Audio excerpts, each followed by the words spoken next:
How much money do we have left? That's it? That's it. We're starving and you're buying cigarettes. I need these cigarettes. Okay. That was just a prelude to today's topic. Where do you get the money to fund your emergency fund and your retirement account? And of course, that was Robert De Niro and Charles Grodin in the movie Midnight Run. I highly recommend it. One of my favorite comedies. All right. So let's get right into it. Okay. I'm going to try and make this video pretty quick. Personal Finance 101. What are the first two fundamental necessities of personal finance? And I mentioned these before in previous video. Okay. A, an emergency fund of 6 months' expenses in a savings account or money market earning a decent interest. B, a retirement plan, a 401k, an IRA, or whichever tax advantage plan you qualify for. I don't know your particular situation. There's all kinds of different tax advantage plans out there. You have to ask your accountant. You have to ask your tax advisor. All right, so this is the beginning. This is the very beginning, and I mentioned this before in a previous video. You have to have an emergency fund. This is basic stuff of life, right? If something happens, you lose your job, you need time to find a new job. You got to have your bills paid, right? You don't want to start using a credit card to pay for stupid stuff. Just basic necessities of life. That's what an emergency fund is for. It gives you 6 months to find another job. All right. And a retirement plan. If you watched my Investing in the Stock Market Beginners series, videos 1 through 7, I go through all of this on how and why you need a retirement plan. You are going to grow old one day. You are going to be an old person, right? You don't want to end up working when you really just want to retire and have some fun planning. Really, you should be planning at 18. You should be learning this stuff all through high school from 14 to 18, your freshman year to your senior year, and then in college too. But they don't do that, do they? They don't teach you this stuff. They have like one semester of this, right? I didn't really start investing for my retirement until I was late in my 27 or 28 years old. That's late, right? Lucky for me, things worked out. You know, the stock market has done great over the last 30, 35 years. All right. So that's it. That's the first two things you have to have, right? So where do you come up with the money to fund these two accounts if you don't have the money? All right, people, listen to me.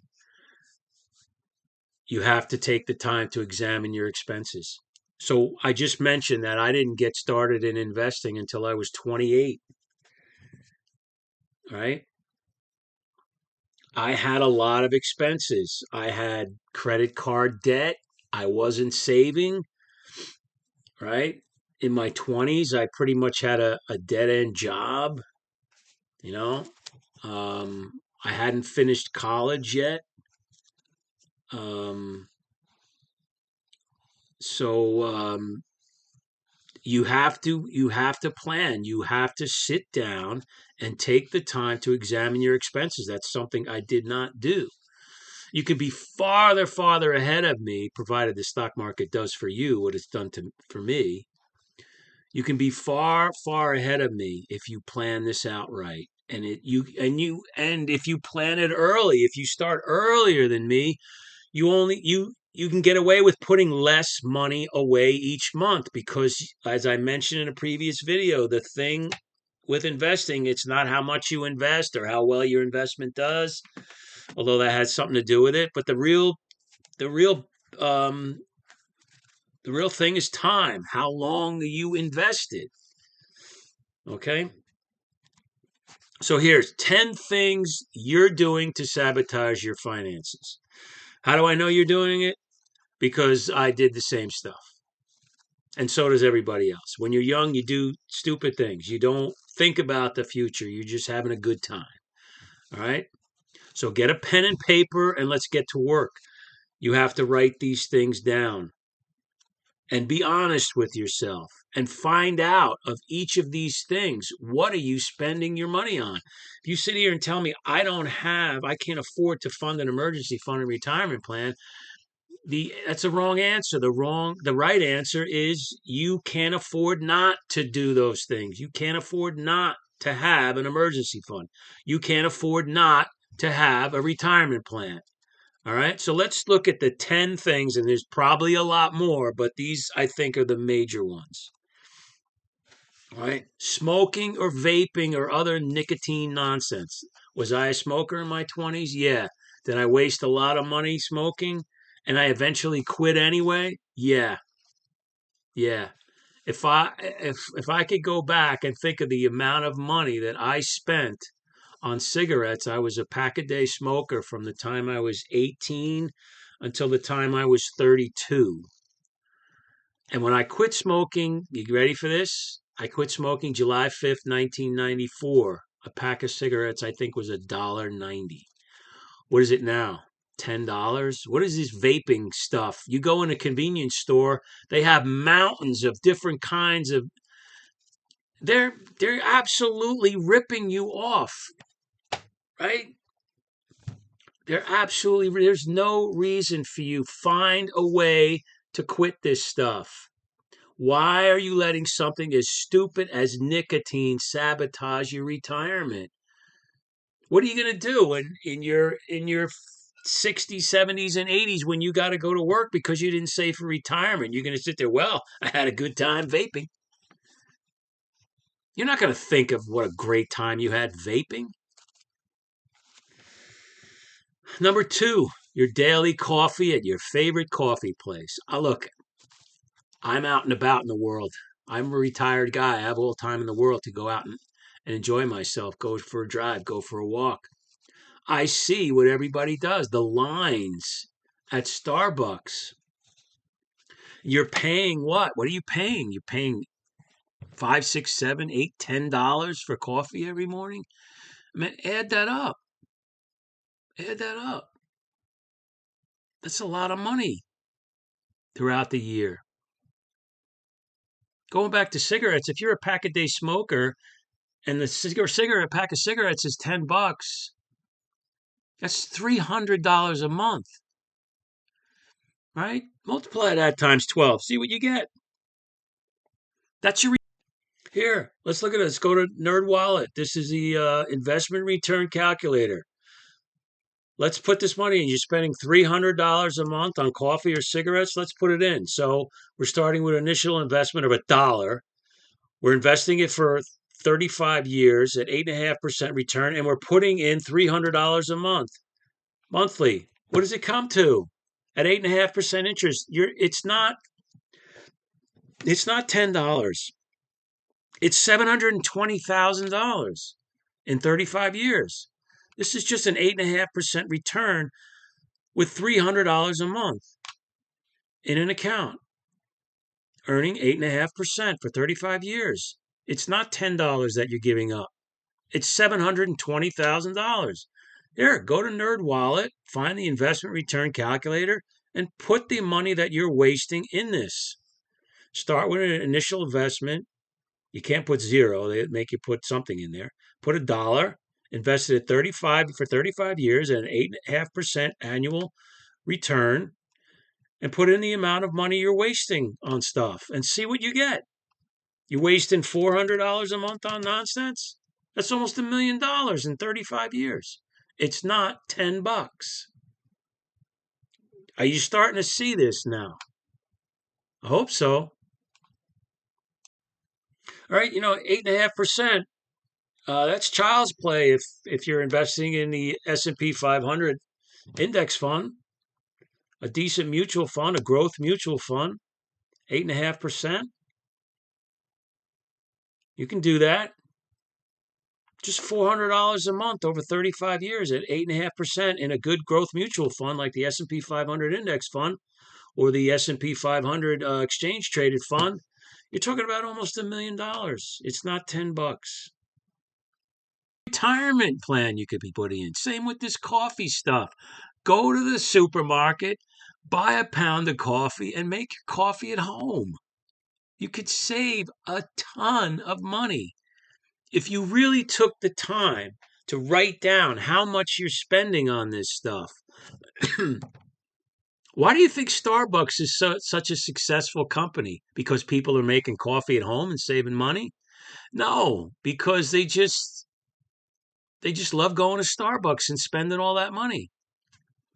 Hell, you could go to the supermarket and get Starbucks coffee at the supermarket and then bring it home and make it yourself. And you won't have to wait in line, right? Why are you letting something as stupid as coffee sabotage your retirement? Number 3, fast food.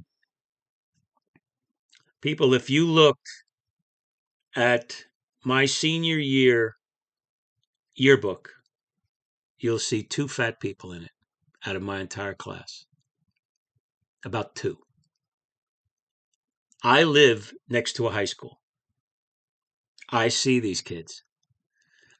Something has happened in the last 40 years to food. We had fast food when I was growing up, but something is weird. We were not fat back then. Yeah, there was always been fat people, but not like it is today. Not like you have high school kids who are pre-diabetic. We all know this is true. We all know this. So why are you letting something as stupid as fast food sabotage your retirement? Fast food when I was young was cheap. It's not cheap today. It's not cheap. Fast food is extremely expensive. Don't let your addiction to fast food get in the way of you retiring at a decent age. You're not going to think back and say, wow, I really had a good time with all that fast food. You're not even going to remember it. You're going to say, damn, I'm 75 years old. I got to get up and go to work now. The hell? You don't want to do that. Stop eating out these fast food. Limit it to like once a month or once every 2 weeks, or limit it to the point where you're funding your retirement plan with 15% of your money every month religiously. If you're eating fast food, if you're going to the Starbucks and coffee places, if you're smoking and vaping and all that stuff, and you're not able to fund your retirement, that's why. Number 4, streaming services. How many streaming services do you have? Do you have the NFL Sunday Ticket, right? Do you have Apple TV? Do you have Peacock? Do you have Netflix? Do you have Hulu?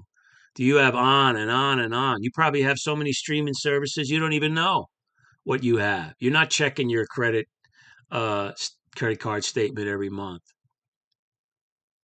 I tell you what, though, those streaming companies, they're making sure they're charging you every month. Figure out one that you want. Limit yourself to one. When you're in your 70s, you're not going to be thinking, wow, I'm so glad I had those streaming services back then. Why are you letting something as stupid as television sabotage your retirement? There's so much free content out there. So many great YouTube channels out there. There's so many great old movies from the 30s and 40s and 50s and 60s that you can get on YouTube for free. All right? That's number 4. Number 5, bars and restaurants. You can't tell me you don't know how expensive drinking booze is at a bar or a restaurant. It's extremely expensive. And again, you're eating there too. Think about what you're doing. Write down the amount of money you're spending at these places. You're making somebody else rich at your expense. I'm not saying don't have a good time, but I am saying think about what you're doing. Write down how much you're spending so that you see. And once again, if you are going to bars and restaurants every weekend and blowing $200-300, and you're not funding your retirement with 15% of your income every month religiously, that's why you're spending all your money in the bars and restaurants. And I'm gonna show you what you're giving up. You say, "Wow, it's just $50 here and there, Uncle Pete." It's not. Compounded over 35 years, $50 is a lot of money. Okay. Number 6, your car payment and your car insurance. Why are you letting something as stupid as a car you can't afford sabotage your retirement? If your car payment is preventing you from funding your retirement account, then I'm sorry, you can't afford that car. You're paying the bank, right, who gave you a loan for a car. You're funding the bank's riches, right, at the expense of your riches.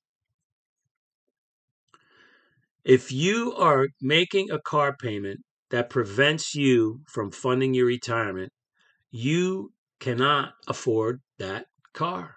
Get rid of it. Buy something you can afford. Right? Same with car insurance. Probably if your car insurance might be so high because of the car you drive. Maybe, you're driving an expensive sports car, your car insurance is going to be more. All right? So shop around for car insurance too. There's a lot of good sites that can show you how to save money. Go to NerdWallet, go to Bankrate, go to there's so many of them. There's so many apps that show people how to save money on different things. All right. Number 7, your cell phone bills. Why are you letting something as stupid as a cell phone sabotage your retirement? Do you really need all the access you're paying for? Are there cheaper alternatives available in your area? Look at your cell phone bill every month. Think about it. Right? What are you paying for? Are there cheaper alternatives? You know? How fast can you switch cell phone service these days? Pretty damn fast. So why don't you try it? Try somebody else that's half the price of what you're paying now. Half the price every month over 35 years, compounded at 8 or 10 or 12% interest a year is a lot of money. It's not just $20 a month you're saving. It's a hell of a lot more. Your groceries. Why are you letting something as stupid as groceries sabotage your retirement? Yeah, I'm repeating the same sentence over again to try and drill it into you. You're like, Uncle Pete, I got to eat. Yep, you got to eat. Do you have to eat what you're eating? Right? Are you eating all those colored cereals that are like $7 a box? Come on, you're a grown up now. That stuff wasn't even healthy for children. It was just nonsense, and you know it. So, what else are you buying? Are you waiting for sales? Can you shop at a different store that has cheaper prices? Don't make the grocery chain wealthy at the expense of your wealth. Shop around, look on the internet. I bet you could buy a lot of stuff off of Amazon and save a lot of money. Go to small stores that have less people working there, like Aldi and Lidl. Those stores have a lot of the same stuff. I show my parents like to eat cereal, and they were paying like $6 a box for whatever they eat, Wheaties or Cheerios or whatever. And I went into Aldi's, and it was the same thing. And it was a slightly bigger box. Was $2.50. They're paying like $7 for something. You could just change stores that are less than a quarter mile away from each other and save, you know, over $4 a box. That's just one thing, you know. So go over your grocery bills, figure out where you could save some money. Number 9, online subscriptions. This is a biggie. I even noticed I had some subscriptions going. I didn't even know what I was getting charged for them. I slipped up and stopped watching my credit card statement. And I'm like, man, I clicked on something on the internet and these people were charging me. I had to call them up and say, hey, what the hell's this? Right? You probably have subscriptions out there you don't even know you have. Why are you letting something as stupid as online subscriptions sabotage your retirement? All right? Are you checking your credit card statement every month? Watch out for this stuff because you roam around the internet, you're clicking on stuff you don't even know you're clicking on a monthly subscription. It's happened to me. It's probably happened to you too. And number 10, your credit card interest. Why are you letting something as stupid as credit card interest sabotage your retirement? Carrying a balance on your credit card is the surest way to stay broke. Keep a credit card for emergencies only. Pay cash for stuff. You have to pay cash. All right? So now you're saying, and I wish you would go back over this video and slowly look at each one of these 10 items and get a piece of paper and a pen and start writing down what you're spending your money on. What are you spending at the bar every weekend? All right? So then you say, Uncle Pete, I went through all my expenses. I got rid of a ton of wasted nonsense, but I still can't fully fund my emergency fund and retirement plan. What do? You do it anyway. Do what, Uncle Pete? You do it and do it and do it. All right. If that's you, if you went through all your expenses and you still don't have any money and you can't make any more changes, any more adjustments, then you have to get creative. And I'm going to tell you right now, if you're in your 20s, your 30s, or your 40s, and you're just working a 40-hour week, I'm sorry, but that ain't going to cut it. Not in this country and probably not in the state you live in. All right? When I was in my 20s, 30s,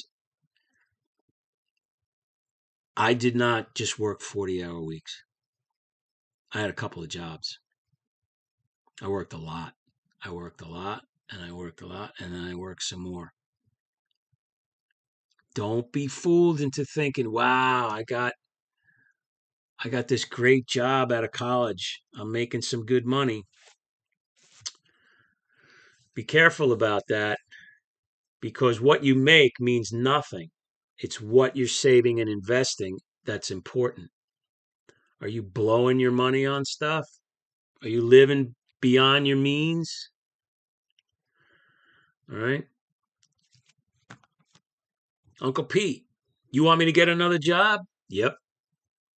If you can't fund your retirement with a minimum of 15% of your pay, you either work hard now when you're young and able, or you may end up working hard when you're old, weak, and tired instead of retiring. That's a fact, and it creeps up on you quick. You have to make a decision. Do you want to work hard? Now, look, if you're making a good salary and you're funding your retirement, right, without fail every month, 15% of your income, right? Then and you're not making stupid errors with your money in other areas of your life, okay, so then don't get another job. All right? But be ready if things change. Be ready because things do change. Nobody stays in their job for 35, 40 years of their life anymore, the same job. Nobody. The world isn't like that anymore. So, you have what my generation did not have. When I was in my 20s in the 80s, we did not have a gig economy. There was no such thing. Well, you could get a second job, but we didn't call it a side hustle. We just called it a second job. Right? But you have an incredible advantage and opportunity today because of the internet and because of GPS. There are more ways of making money today than ever before. Uncle Pete, do I have to have a side hustle forever? No, only until your regular job income covers all that you need covered. But wouldn't it be great to already have a side hustle in play just in case you want to buy something special for yourself or someone else? Why dip into your savings or regular income when you can just go to work extra for that new toy, right? I'm into guitars. If I want to buy a guitar that is really expensive, right? I have a choice. I could either take it out of my savings, my investments, or my Social Security, or I can go make some money somewhere. Maybe go take an extra trade this week and see if I can turn a profit with it. Right? Because I'm retired doesn't mean I'm not working. I get up every morning by 7 o'clock. I'm in the gym by 8. I'm back home by 9. While I'm in the gym, I'm preparing my trading. While I'm on the treadmill, I'm preparing my trading plan for the day. All right. I'm well prepared by the time the market opens at 9:30 in the morning. Okay.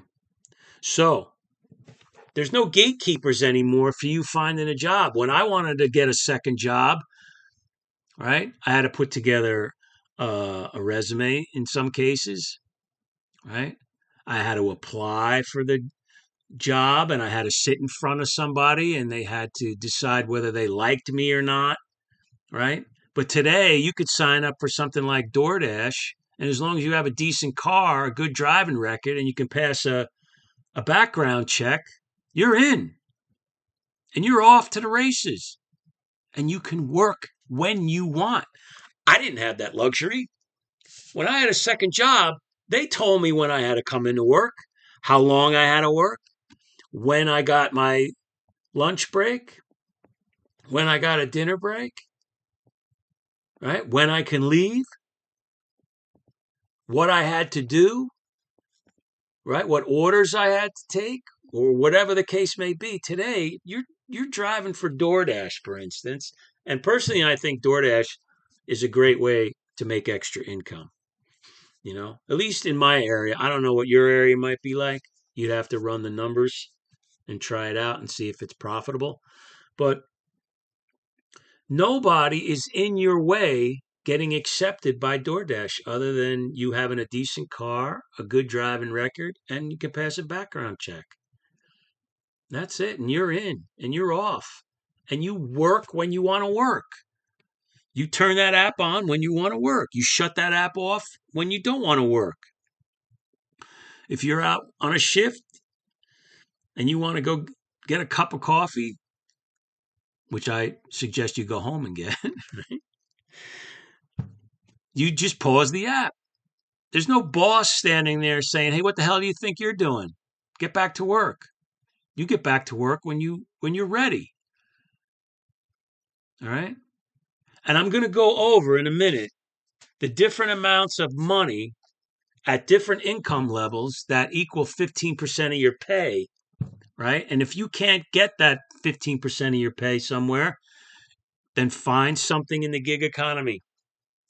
There's thousands of different things that you could do on your own time when you're ready to make the extra money to fund your retirement plan and your emergency fund.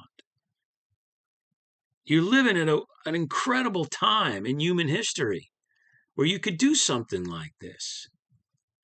It sucked having to make somebody like me in a job interview back when. You know? You don't have to do that anymore. All right. So, if you have a 401k at work, This is the max that the IRS allows for 2025. You can put $23,500 into it and have that reduce your taxes from your overall gross income. The max for an IRA for 2025 is $7,000. Plus, you can put another $1,000 in if you're over 50. So, if you have a 401k available at work, especially if they match, I would take advantage of it. And like I said, I've invested in growth index funds, mutual funds, an index fund. And I explained in um, previous videos what an index fund is, and I'll probably explain it again in this video. But that's what you want to do. You want to take advantage of these things. If you don't have a 401k at work, then start an IRA. And look at my other videos. It talks about opening up an IRA. Okay, so here's the income. Okay, so if you make $25,000 a year, 15% of your income is $3,750 or $312 a month. I'm not going to go through all of these. You could see them here. You can pause it, right? If you make more than $60,000, then do the math. Now, like I said, for 2025, you can only put in $7,000, right? So if you make over $45,000, you can't put 15% of your income in an IRA. All right, because the IRS limits it to $7,000 for 2025, and these numbers go up every year. All right, so then put the max. Right, if you make $60,000 a year, 15% of your income is $9,000. So put the max. Put $7,000 in an IRA, or if you have a 401k, you can put up to $23,500 in it. All right. So now I want to show you what this money can do if you invested it in the S&P 500 over the last 35 years. Okay, so I'm going to review the S&P 500. Look at my screen. The S&P 500, short for the Standard & Poor's 500, is like a grand orchestra of American corporations. Right? This is from investmentestimator.com. Imagine a stage where 500 of the largest and most influential companies in the United States gather to perform. These companies span various sectors: technology, finance, healthcare, consumer goods, and more. Together, they create a symphony that reflects the pulse of the U.S. economy. What does it represent? It's a market barometer. The S&P 500 serves as a barometer for the overall health of the stock market. When it rises, it signals optimism and economic growth. Conversely, a decline may hint at challenges ahead. It's a benchmark. Investors use the S&P 500 as a benchmark. It's the measuring stick against which other investments are compared. If your portfolio outperforms the S&P 500, you're doing well. All right? So, how do you take part in the S&P 500? You can buy an S&P 500 index mutual fund. All right? I happen to invest in the Vanguard S&P 500 index fund, ticker symbol VFIAX. You can also, if you don't want to do a mutual fund, you can do an ETF, an exchange traded fund. And I explained the difference in those in previous videos. Go look at my previous videos. The ticker symbol for the Vanguard in S&P 500 index ETF, the symbol is VOO. Okay. All right. So let's look now. Before I mentioned different incomes. Let's say if you make $25,000 a year, right? And this is the S&P 500 returns calculator. All right.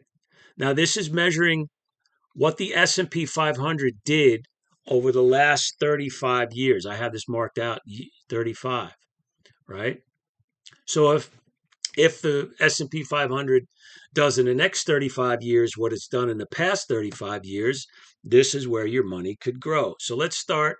You start off your initial investment here. You start off with $1,000. Now, additional contributions. You're investing it for 35 years. Your additional contributions are going to be like if you make $25,000 a year, you're going to put 15% of your money monthly is $312. In 35 years, your ending balance will be approximately $1.1 million. That's on $25,000 of income. Obviously, your income is not going to stay $25,000 for your entire 35-year career of working, right? Okay. If your income is $30,000, that's $375 a year. If the S&P 500 does what the in the next 35 years, what it's done in the last 35 years, you could end up at $1.3 million. That's on $30,000 a year income, putting $375 a month away. Do you think you can make $375 with a side hustle? Doing DoorDash, Uber, Lyft, whatever? You think you can do that? You think you can make $375 in a month? You can easily make $375 a week doing DoorDash. Easily. A couple hours a week. You can do that, I'd say, in maybe 15 hours a week, maybe a little bit more. What would that be? 375 divided by 15. It's $25 an hour. It's probably a lot. I'd say maybe 20, 25 hours a week. But you didn't have to do that. That's making $375 a week. You just need to make that a month. You think you can work 20 hours extra a month? Right? 5 extra hours a week to end up with $1.3 million? When you're only making 30 grand a year? Come on. Come on, man. What if you're making $35,000 a year? That means 15% of your pay would be $437 a month. $1.5 million in 35 years. You're gonna tell me you're gonna keep smoking now? You're gonna keep vaping? You're gonna keep wasting your money at Starbucks and fast food? Right? You're gonna let just $437 a month keep you from $1.5 million in 35 years? I don't know. I hope not. Now remember, this is based on what the S&P 500 has done the last 35 years, and I believe this includes reinvesting dividends. Okay, which you should be doing when you open up a retirement account. You should always reinvest your dividends. All right. So nobody knows what the S&P 500 is going to do over the next 35 years. Nobody can tell. Right? This is based on what it's done the last 35 years. So if you make $40,000 a year, 15% of your income is $500 a month. Almost 1.8 million. Right? Let's go up to $60,000 a year.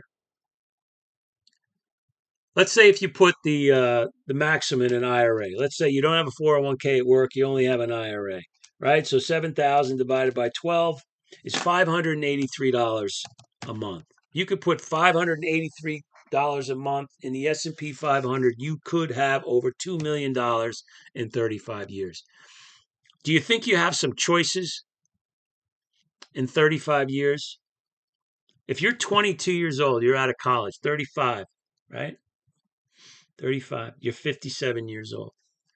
You think if you had an extra $2 million, you have some choices? You can decide whether you're going to continue working or not. Or maybe you can stop doing the job that you don't want to do anymore and you can go do something that you really want to do and earn money at it. This is what it's about. It's about choices. when you're older. If you want choices when you're older, you have to invest your money in something. I put my money in the S&P 500. You do whatever you want to do, right? But you have to do something to stay ahead of inflation, like I mentioned in my previous videos, right? You can't just put your money in a savings account. I know someone who's done that. He did not like the stock market. He was sold on the scary um, politicians who said, "Oh, the stock market is a rigged game" and all that, and the people out there who have a gripe against free markets or don't like free markets. Maybe your college professor is one of them, right? While he's investing his money in the free markets, he's telling you not to. Those evil capitalist bastards, right? But where do you think his money is going? You think he's just shoving it in his mattress? So, this guy I know, he kept his money in a savings account. Now he's in his 60s. He was afraid of the stock market. Instead of looking at a chart that shows what the stock market has done over long periods of time, he decided to just succumb to the fear mongers out there. And he kept his money in a savings account. And it failed to grow ahead of inflation. And now he's in his 60s and he's struggling because his money did not grow while inflation silently and slowly ate away at the purchasing power of his money. All right. So I think I'm going to end this video now. I hope you got a lot out of it. If you want some more, please subscribe to the channel. Hit the notification bell so you know when a video is coming out. I have a lot more topics I'm going to cover. Put your comments and your questions in the comments section. Let me know what you think. And this is Uncle Pete. See you in the next video.